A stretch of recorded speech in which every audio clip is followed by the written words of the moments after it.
하나님께서 우리와 함께 하십니다. 1층에 계시는 분들 모두를 축복합니다. 댁에서 예배드리는 분들에게도 동일한 은혜가 있기를 축원합니다. 우리는 이 시대를 살아가면서 보고 듣고 느끼는 것이 분명히 있는 것이 이 세상이 너무나 발전을 했습니다. 과학이 발전을 했고 또 이 사회가 존재하고 그거를 지탱하는 이론들을 또 발전시켜가고 사람들에게 유익하다라고 여겨지는 과학, 기술 이와 같은 것들을 발전시켜 왔습니다. 지난 100여 년 동안의 이러한 발전과 진보는 지난 수천 년 동안보다도 훨씬 더 빠르게 급속도로 발전해 가고 있습니다. 그런 점에 있어서 참 인간은 대단해 보입니다. 한편은 그렇게 이 빠른 과학의 이기와 또 문명의 발전 이면에는 사람들의 인성과 정체성에 대한 존재감에 대한 손해와 그리고 잊어버림에 대한 대가를 또 혹독히 치루어야만 했습니다. 그게 우리의 이 시대를 살아가는 사람들의 모습입니다. 왜 그런고 하면은 사람들이 다 행복해 보이던가요? 그렇지 않아요. 사람들이 어렵고 힘든 삶의 모습입니다. 그 중에 하나가 외로움입니다. 사람들이 왜 그렇게 외로운지 모릅니다. 얼마나 외로운지 자기 자신 혼자 내버려진 듯한 느낌 속에 있습니다. 사람들이 많고 누릴 것이 많고 가진 것이 많음에도 불구하고 그 외로움에 대한 부분을 아니다라고 말할 수 없는 겁니다. 그래서 그 외로운 사람들이 술을 마시게 되고 외로운 사람들이 이런저런 일을 해보고는 합니다. 그 외로움을 채울 방법이 없는 거예요. 여러분 심리학자 중에 에릭 프롬을 잘 아시지 않습니까? 그가 프로이트의 영향을 받았기는 했어도 그가 좀 다른 모습은 사람들의 인격적이고 인선적인 심리를 중요하게 다루며 그런 것들이 모아져서 소위 사회과학적으로 사회 문명적으로 어떠한 연결과 함수관계가 있는 것에 대하여서 주목한 사람이 에릭 프롬입니다. 그런데 그분이 한 말 중에 유명한 말이 있는데 그 말이 뭐냐면 사람들은 절대적으로 느끼는 그 외로움에서 자신을 해방케 하여야 한다라는 거예요. 심지어는 이렇게 표현한 겁니다. 외로움의 감옥에서 탈출해야 된다. 그렇게 되지 않을 경우는 이 사회가 병들고 어렵고 힘들다 이런 얘기입니다. 지금 한국 사회가 고스란히 사람들의 그 외로움의 그 정점에서 보여지는 엄청난 치안의 위험한 상황의 모습들을 보게 되고 범죄에 노출되어지고 예전에는 보지 못했던 그러한 상황을 우리가 쉽게 접하잖아요. 그 부분이에요. 사람들이 아무리 과학적으로 문명적으로 발달한 세상에 살아도 단 하나 각자 개인의 심리적인 외로움을 그 부분에서 자유할 수가 없다는 점이 심각한 문제입니다. 두 번째 문제가 또 하나 존재하고 있으니 그것은 외로움을 넘어 공허함입니다. emptiness, 공허함. 예. 정말 유명한 락 가수, 락 밴드 중에 닐바나라는 그러한 밴드가 있는데 커트 고베인이라는 분이 그 닐바나 락 밴드의 리더였는데 최고의 인기의 한 자리에서 스스로 자살을 합니다. 그러면서 유서를 써내려가기를 뭐라고 그랬느냐. 인기를 받으면 받을수록 부를 축적하면 축적할수록 하고 싶은 것을 다 하면 할 수 있는 이만큼 이면에 내 마음속에 자리 잡고 있는 이 공허함을 나는 채울 길이 없도다. 그런 고민 속에서 그는 권총으로 자기 머리에 총을 쏴 자살을 합니다. 그 한편의 드라마 같은 실제적 이야기는 우리 전체 이 문명 구조에 엄청난 문제를 직면하고 있는 사람들의 이면의 문제, 즉 공허함에 대한 문제를 이야기하고 있는 겁니다. 그 공허함을 채울 길이 없는 거예요. 그래서 사람들이 마약을 하는 것이고요. 그래서 사람들이 담배를 피는 것이고요. 그래서 사람들이 술을 입에다 부어 마시는 겁니다. 온갖 성적인 쾌락으로 어떻게든지 그 공허함을 채워보려고 하지만 채울 길이 없는 겁니다. 우리가 그런 시대에 살고 있는 겁니다. 세 번째로 외로움과 공허함 외에도 또 무엇이 있느냐?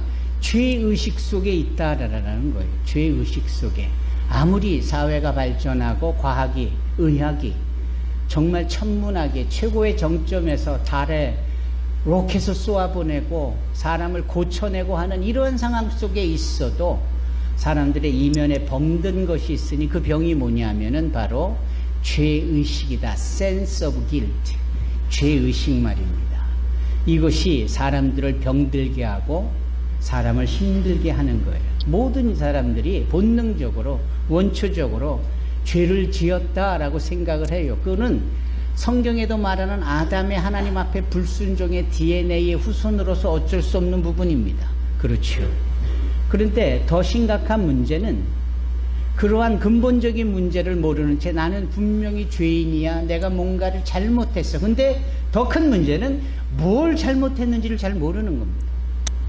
뭘 잘못했는지 그걸 모르는 가운데 그냥 죄의식에만 사로잡혀서 하나님의 성품으로 그분의 형상, 이미지로 창조된 우리들의 삶에 정체성을 잃어버리고 구질구질하게 그렇게 사는 겁니다. 시시하게 살아가는 겁니다. 종의 모습으로 죄의 노예로 살아가는 겁니다. 이제 이게 이 시대 사람들이 겪는 공통적인 분모예요. 그리고 이 세 가지 외로움, 공허함, 그리고 더 나아가서 죄의식, 이 세 가지를 한대로 묶어서 한 문장으로 우리가 직면한 우리 각자의 문제를 표현한다면 그것은 바로 목마름이다 라는 겁니다. 목마름. 이 목마름의 근본 상황과 사건을 우리가 저 창세기 2장과 3장으로 이어지는 에덴 동산에서 하나님의 말씀에 불순종하여 쫓겨난 아담과 하와가 그때부터 목마른 인생이 되는 거 아닙니까? 왜냐하면 그 에덴 동산에 강에 발원지가 있잖아요. 그래서 비손, 기온, 히데겔, 유브라데 이 네 가지 강이 동서사방으로 흘러가게 되어지는, 이건 대단히 상징적이고 이 땅에 생수를 공급하는 발원이 되는 기쁨의 동산 에덴에 사람들이 그것을 위임받아 관리하고 그 안에서 임의대로 모든 것을 다 할 수 있고 단 한 가지 하나님이 말씀하신 선악을 알게 하는 나무에 실감하는 먹지 말아야 되는 기준선만 지키면 될 것을 그걸 선을 넘어가 버리잖아요. 그리고 하나님 앞에 불순종한 대가로 그 에덴 동산에서 쫓겨나지 않습니까? 그 다음부터는 그들이 목마른 인생이 되는 겁니다. 그렇지 않습니까? 일찍이 우리 주 예수께서 당신이 주시는 그 생수, 그것은 또다시 우리를 목마르지 아니할 것에 대한 말씀을 하며 당신의 생수이심을 요한복음 4장에도 말씀하고 계시고 마태복음 7장에도 또 말씀하고 계시지 않습니까? 이런 점에서 볼 때 우리의 직면한 모든 문제는 아하, 목마름이구나. 이 목마름을 어떻게 해결을 해야 될까? 여러분 1층에 계시는 분들도 이 내용을 깊이 생각해 보시기를 바랍니다. 텔레비전을 틀어보십시오. 얼마나 많은 광고가 눈에 쏟아져 들어옵니까? 그 중에 광고 중에 생각나는 광고, 많은 대부분의 광고, 오늘부터 눈여겨보세요. 음료수 광고입니다. 코카콜라를 비롯해서 수많은 비타민이 어쩌고 저쩌고 하는 광고, 다 마실 거리들이 대부분을 차지합니다. 그걸 먹으면 상쾌해지고 자다가도 벌떡 일어나고 이런 표현들을 하잖아요. 그 왜 이렇게 많은 음료 광고가 필요했을까? 그 사람 이면에 뭔지는 몰라도 갈증이 있어서 그래요. 그 갈증을 해소하기 위한 음료수를 그런 차원에서 표현하고 광고하고 프로모션을 하는데 아무리 그걸 돈 주고 사다 마셔도 돌아서면 또 목마르고 또 목마를 수밖에 없는 거예요. 왜죠? 그 음료수가 우리의 공허함을 채울 수 없고 외로움을 해결해 줄 수 없고 우리의 죄의식을 씻어낼 수 없기 때문입니다. 이제 그런 점에 있어서 우리가 정말 목마른 인생이라는 사실을 우리가 분명하게 인식하여야 합니다. 뉴스위크지, 이거는 미국 사람들이 가장 많이 보는 책인데요. 이 뉴스위크지에서 In Search of Sacred라는 이 표지 CI가 붙은 내용을 발표를 합니다. 그게 번역을 하면 이런 거죠. 거룩한 것을 찾아서. 정말 대단한 CI입니다. 거룩한 것을 찾아서 미국 사람들이 가장 즐겨보고 많이 보고 일반적으로 그것쯤은 읽어봤다라고 여겨지는 책이 뉴스위크인데 한 주에 한 번씩 나오는 그 뉴스의 표지 제목이 In Search of the sacred, 거룩한 곳을 찾아서. 이제 그 내용에 따르면 미국 사람들이 말입니다. 평균적으로 하나님의 말씀에 대하여 믿음이 있다라는 거예요. 또 미국 사람들이 그렇게 하나님의 말씀이 실체적으로 천사의 형태로 자신들의 삶에 도와준 적이 있다라고 믿는 사람들이 있다라는 거예요. 그런 사람들이 소위 교회도 나가고 예배도 드려야 되는 필요성을 안다라는 겁니다. 문제는 현실적으로는 그러지 못한다라는 거예요. 그리고 그래야 되는 것쯤은 알고 경험도 해봤고 상식적으로 그 기독교 문화에 세워진 미국 사람으로 살아가면서 늘 겪는 사회적 구조나 분위기가 다 sacred, 거룩한 것들을 지향하고 있고 그것을 나타내고 있는데 반면에 자신들은 그러지 못하다라는 거예요. 그래서 그 뉴스위크지는 그러한 제목 발제를 툭 던져놓고 S로 시작하는 영어 단어 4가지를 말합니다. 4S. 처음에 S는 soul, 영혼의 문제다. 두 번째는 말 그대로 sacred, 거룩한 곳을 찾는 이 영혼의 목마름이다. 세 번째는 하나님의 영의 필요인 spirit을, 성령을 의미합니다. 그런데 마지막 S가 뭔지 아십니까? sin, S-I-N, 죄에 머물고 있다. 그렇게 얘기하고 있는 거예요. 이제 결국은 이런 측면에 있어서 우리 미국 사람들이 추구하고 즐기는 것 중에 하나가 New Age 무브먼트다. 이렇게 답을 내리는 겁니다. 여러분 New Age 운동을 많이 들어보셨죠? New Age 운동의 핵심은 이거예요. 내가 하나님이다. 또는 내가 하나님처럼 될 수 있다. 라고 말하고 표현하고 그걸 예술의 문화 속에서 나타내 보여주려고 시도하는 일련의 모든 행동들이 다 뉴에이지 무브먼트입니다. 어려운 게 아니에요. 뉴에이지가 뭐냐 그러면 오늘날 힌두교, 인도 사람들과 네팔 사람들이 많이 믿는 이 힌두교의 서양화된 힌두교가 그게 뉴에이지 운동입니다. 그러니까 생각해 보자고요. 거룩한 곳을 찾으려 애쓰고 그래야 된다라고 알고 나는 하나님의 말씀을 알고 있고 들어본 적도 있고 경험해 본 적도 있는데 그런데 여전히 sinful life, 죄 속에서 살아가면서 어떻게 하면 좋지? 라고 하면서 찾아낸 방법이 서구화된 힌두교권처럼 스스로 신이다라고 여겨지고 스스로 신처럼 되어갈 수 있다라고 하는 거죠. 방법이 엄청나게 잘못된 거죠. 예. 방법이 엄청나게 잘못된 겁니다. 이런 점에 있어서 갈망이 있는 거예요. 그런 점에 있어서 목마름이 있는 거예요. 여러분 기독교 방송을 틀어보시면 기독교 방송에서 대부분을 차지하는 게 설교고 또 설교 못지않게 그 분량만큼이나 차지하는 게 찬양과 경배의 프로그램입니다. 찬양과 경배 우리 팀들도 그렇지만 찬양을 할 때 보여주는 그들의 이 몰입감은 정말 대단하지요. 근데 그 몰입감은 정말 찬양을 받으시기에 합당하신 하나님을 향한 신앙의 고백으로 올려드리는데 그 얼굴에서 기대하고 있는 그 모습을 우리가 화면을 통해서나 현장에서 보게 될 때 얼마나 주님을 만나려고 하는지 그 열심 있는 의지의 모습이 보여지는 거예요. 예. 그게 요즘 크리스찬들의 특징입니다. 하나님을 만나고 싶어 하는 것. 하나님을 정말 만나고 싶어 하는 것. 예. 이 부분이 하나 있다면 만나고 싶은데 미국 사람들의 대부분처럼 엉뚱한 곳에서 만나려는 잘못된 만남이 있다. 이게 두 가지입니다. 그렇죠? 이런 점에 있어서 오늘 본문은 여기 시편 기자가 말하는 본문이 그러한 하나님을 간절히 찾으려 하는 이 애절한 공허함과 외로움과 죄의식 속에서 살아내야 되겠다라고 그 하나님을 찾고자 하는 열망이 가득하게 표현된 것이 우리 조민소 군이 읽은 시편 42편 1절로 5절의 말씀인 거예요. 그 1절에 뭐라 합니까? 목마른 사슴이 시냇물을 찾아 헤매이듯이 오 하나님이여 내 영혼이 주를 찾아 헤매입니다.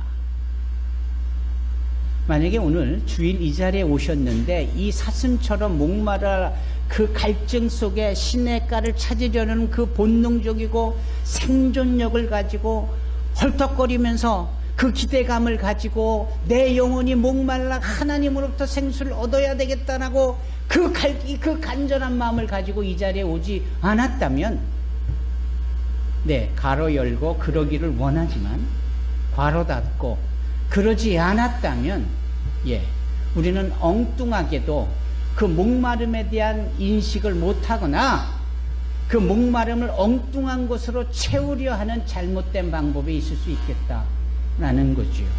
이게 우리의 딜레마입니다. 그렇죠?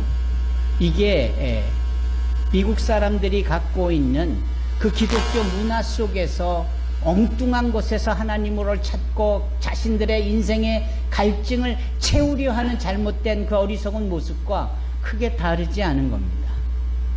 오죽하면 제가 오늘 이 카톡에 제발 목마른 사슴처럼 시냇물을 찾듯이 그 주님을 갈급하는 마음으로 성전에 나오시기를 바랍니다 라고 카톡을 보냈을까요? 그 카톡을 보고 감동이 돼서 목마른 심정으로 나와 주셨기를 주님의 이름으로 소망합니다. 정말이요. 정말. 그러면 이 예배가 바른 방법이에요. 나의 외로움과 공허함과 죄의식을 맑게 씻어내고 채우고 풍성한 기쁨으로 바꿔주시는 그 하나님의 놀라운 역사로 더하여지게 되어지리라 믿습니다. 미국의 넬이라는 어느 목사님이 스스로 그 YM에서 간증한 내용을 제가 하와이 코나에서 들었었는데, 그분의 간증이 대단한 간증이 아니었어요. 너무 밋밋하고 너무 단순하고. 그런데 그 간증이 이렇게 쭉 여운이 남는데 그걸 한번 제가 전해드려 보겠습니다. 이 넬이라는 분이 청년 때부터 정말 유복한 가정에서 자라고 뭐 하나 부족함이 없는,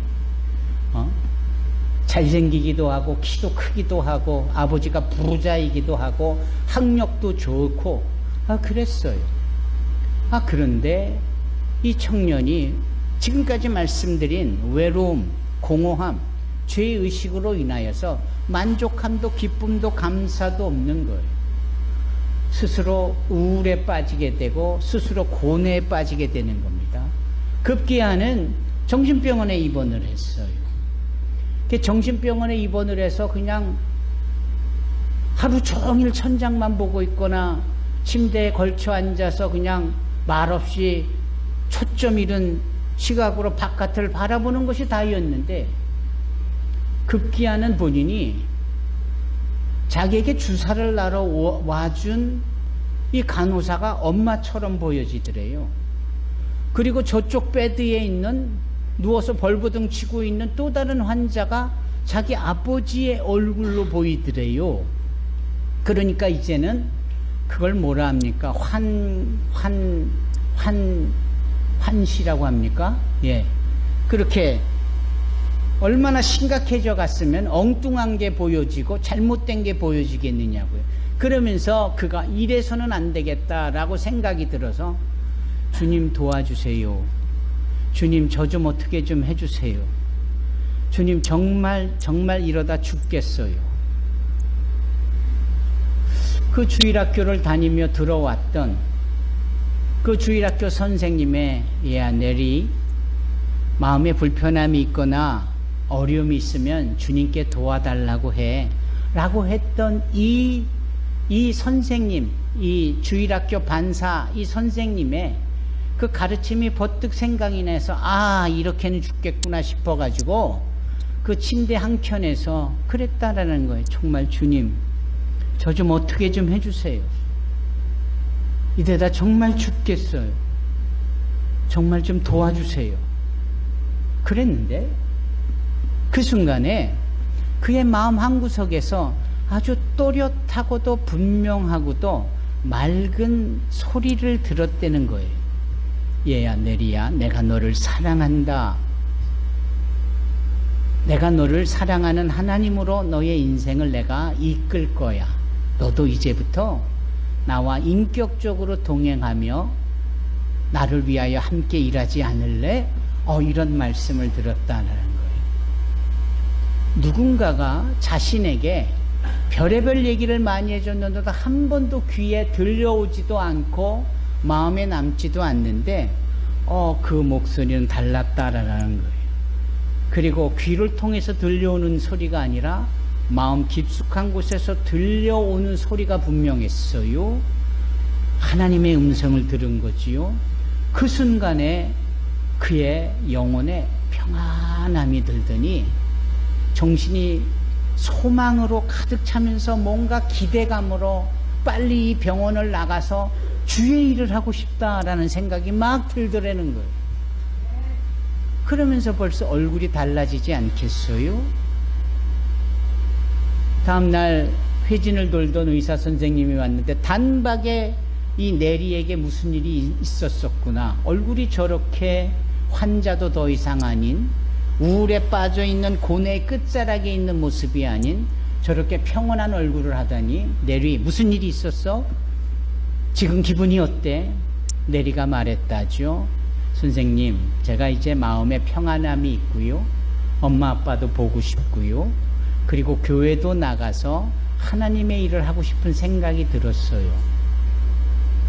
저를 좀 내보내 주시겠어요? 근데 그게 병원을 어떻게 해서든지 탈출하듯이 구실을 만들고 핑곗거리를 삼고 쇼를 하듯이 그렇게 거짓으로 말하는 수많은 환자와는 다르게 너무 진심이 느껴지는 겁니다. 그 짧은 대화 속에 이 사람이 정상이 됐다라는 것을 의사가 소견서를 제출하고 바로 퇴원을 했고 그가 그 다음부터는 삶이 180도로 달라진 겁니다. 레리가 그때부터 성경을 읽기 시작하고 교회에 나가서 예배를 드리는데 예전하고는 다른 정말 목말라서 찾아온 사슴처럼 주님을 찾기에 갈급한 그 영혼으로 말씀을 읽고 말씀을 듣고 예배를 드리니까 달라요. 사람들은 네 하나님이 어디 있느냐라는 차원의 대단히 말초적인 신경을 건드리며 많은 기적적인 많은 놀라운 미스테리우스한 그런 일들로 하나님을 증명해 보라고 하는 것이 대부분인데 이 형제가 주는 답은 너무나도 간단한 거예요. 주님께서 날 사랑해 오셨었고 주님께서 나에게 늘 목마르지 아니할 생수를 주시기를 원하셨던 분이고 내가 그걸 모르는 채 엉뚱한 곳에서 공허함과 외로움과 죄의식을 씻어버리려 했으니 이제는 그 주님을 만나 이제는 그 주님이 주시는 생수를 받아 내가 이렇게 됐다. 그 하와이에는 이 오헤이우 섬, 와이키키 해변이 있는 그 가장 큰 섬, 그 주라기 공원을 촬영한 그 섬 뒷면 그 큰 섬이 있고 거기서 한 비행기로 30분 정도 날아가면 코나라는 섬이 있어요. 거기에 YM이라는 열방대학교 본부가 있잖아요. 예. 최근에 소천하시는 로렌 커닝햄 목사님이 파운더로 그곳에 세운 거기에서 나눈 이 말씀이 얼마나 감동이 되는지 간단한 얘기고 단순한 얘기예요. 뭐 바다가 갈라졌다거나 뭐 바위가 터져 이런 차원의 간증이 아닌 너무나도 생활 속에서 잔잔함 속에서 그 목말랐던 자신의 갈증을 단박에 해결해 주시는 그 하나님을 만났던 이야기. 여러분 저와 여러분들도 이와 같은 간증이 있어지기를 주님의 이름으로 축원합니다. 그것은 뭐 기도원에 들어가 40일을 금식하고 뭐 환상을 보고 바위에서 뛰어내리고 그런 차원이 아니잖아요. 나에게 주어진 일터에서 직장에서 나와 가족들이 모여서 함께 저녁 밥상을 나누는 그런 가정 안에서 얼마든지 채워질 수 있는 주님의 임재 아니겠습니까? 여기 이 시편 기자가 말하는 이 부분이 그런 겁니다. 예. 이것은 본인의 이야기를 넘어서 우리 모든 인류, 모든 사람들의, 우리 모든 이들의 공통점인 거예요. 예. 이런 점에 있어서 저와 여러분들이 주님을 온전히 만나뵈고 이 예배를 통하여서 그 인생의 목마름, 외로움, 공허함, 죄의식에 사로잡혀 위축되어 살던 이 모든 삶이 평화와 기쁨과 감사와 주님의 주시는 은혜로 살아갈 수 있기를 주님의 이름으로 축원합니다. 그 웨스트민스터 그 교리의 그 처음이 무엇입니까? 하나님이 우리에게 목적을 갖고 계시고 우리는 그 목적을 허락하신 하나님을 사랑해야 된다라고 말씀을 하고 있는 것처럼 우리가 오늘 시편 42편 이것은 바로 나에게 주시는, 우리에게 주시는, 그리고 내가 미처 느끼기는 느끼지만 뭔지는 모르는데 엉뚱한 것에 허부적댔던 우리를 바로 세워 교정시켜 주시고 주님께서 목마른 우리 인생에게 채워주시는 그 하나님을 나타냄임을 우리가 믿고 따라야 할 줄로 믿습니다. 특별히 요한복음 14장에 보면 주님이 이런 말씀을 하세요. 나는 길이요 생명이다. 나로 말미암지 않고는 아버지께로 나올 자가 없다. 여러분, 하나님께로 나아가는 유일한 길은 곧 우리 주 예수 그리스도인 줄로 믿습니다. 따라서 필요성을 느끼고 이제 절절하게 느껴 이제 목마른 인생, 이 사슴이 목이 말라 시냇물을 찾듯이 그 열심 있는 모습으로 내가 그렇게 하려고 할 때 나에게 길을 열어주시는 그 예수님의 도우심을 힘입어 아버지 앞으로 나아갈 수 있는 저와 여러분이 되기를 주님의 이름으로 축원합니다. 예수께서 우리를 도와주십니다. 예수께서 손 내밀어 우리를 붙잡아 인도해 주십니다. 기도하겠습니다.